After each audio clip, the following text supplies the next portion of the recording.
Assalamualaikum warahmatullahi wabarakatuh. Selamat pagi anak-anakku semuanya. Kita kembali bertemu dalam materi pembelajaran IPA tentang tekanan zat. Jika 2 minggu lalu kita telah membahas tentang tekanan zat padat dan tekanan zat cair, maka minggu ini di minggu terakhir kita akan membahas tentang tekanan zat gas dan aplikasi tekanan dalam kehidupan sehari-hari.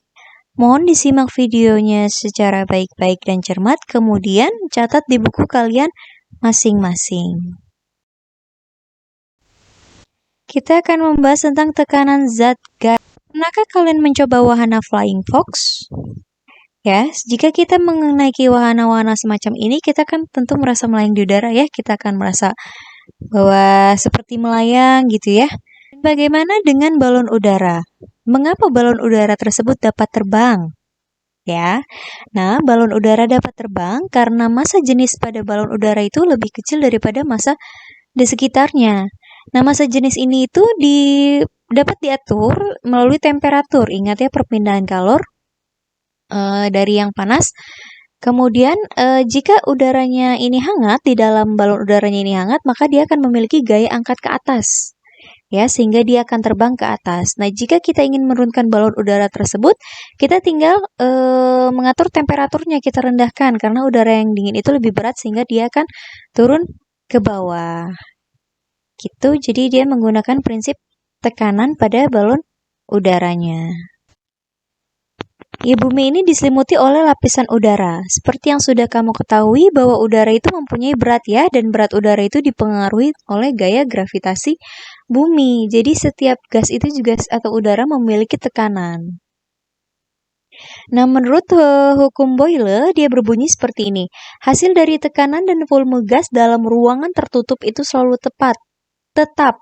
Yang penting suhu gasnya tidak berubah-ubah. Ya, maka volume dan tekanan itu selalu konstan atau P1V1 sama dengan P2V2 atau tekanan awal dan volume udara awal akan selalu sama dengan tekanan udara akhir dan volume udara akhir. Dan alat untuk mengukur tekanan udara yaitu ini ada barometer, dia mengukur tekanan udara di dalam ruangan biasanya. Kemudian ada manometer. Manometer biasanya ada yang dengan raksa untuk ruangan tertutup maupun yang di ruangan terbuka. Ini alatnya untuk mengukur tekanan udara.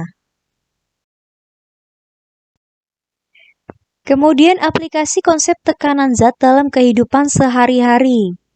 Ada nggak sih tekanan ini dalam kehidupan sehari-hari? Ternyata banyak banget, yaitu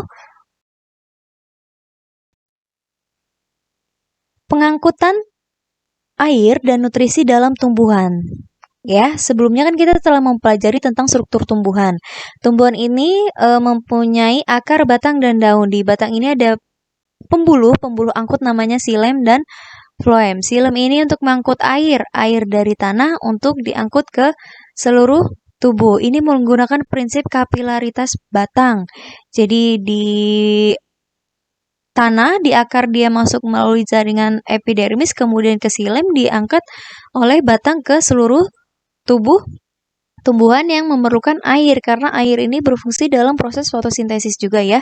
Kemudian tubuh ini juga karena tumbuhan ini menghasilkan nutrisi ya melalui proses fotosintesis, maka dia juga memiliki floem kan. Floem itu untuk mengangkut hasil dari fotosintesis. Kemudian hasilnya ini dia akan diedarkan ke seluruh bagian tumbuhan yang memerlukan nutrisi tersebut. Sama seperti halnya manusia, kita juga memiliki jaringan pengangkut ya. Kita mengangkutnya oleh darah. Nah, darah ini juga menggunakan prinsip tekanan darah manusia ini menggunakan prinsip hukum Pascal, di mana jika dia dalam tertutup, kan peredaran darah manusia itu tertutup. Jadi ketika jantung menerima pumpaan dan darahnya ke seluruh tubuh itu akan diedarkan sama besarnya. Jadi maupun darah di bagian arteri, di aorta itu semua sama besarnya. Nah, ini ya tekanan darah ini ada sistol dan diastol. Sistol itu yang atas, diastol yang tekanan dari bilik. Itu normalnya itu biasanya pada range 120/80. Makanya ketika kalian kurang tekanan darah itu nanti darahnya tidak akan ke seluruh tubuh. Jadi bisa saja ada sel-sel yang mati atau kalian merasa lemas atau segala macam, itu karena biasanya tekanan darahnya itu lebih rendah.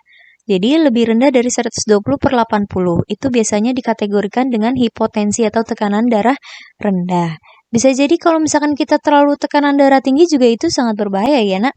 Karena tekanan darah tinggi itu menyebabkan hipertensi. Hipertensi ini bisa jadi pecahnya pembuluh dan lain sebagainya. Kemudian,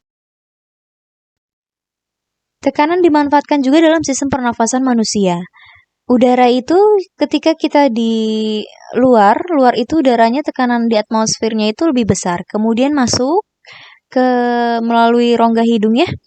Kemudian di alveolus ini terjadi pertukaran itu melalui difusi. Jadi CO2 yang dari dalam tubuh dikeluarkan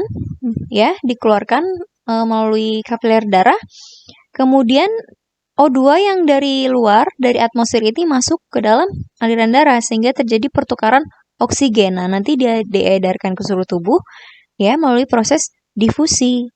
Gitu. Jadi sistem pernafasan manusia juga memiliki tekanan di luar berapa, kemudian masuk ke dalam tubuh dengan proses inhale atau proses pernafasan, kemudian kita mengeluarkan lagi kan tekanan di dalam tubuh kita itu mengandung CO2 yang banyak, kita keluarkan kembali dan terjadi pertukaran gas.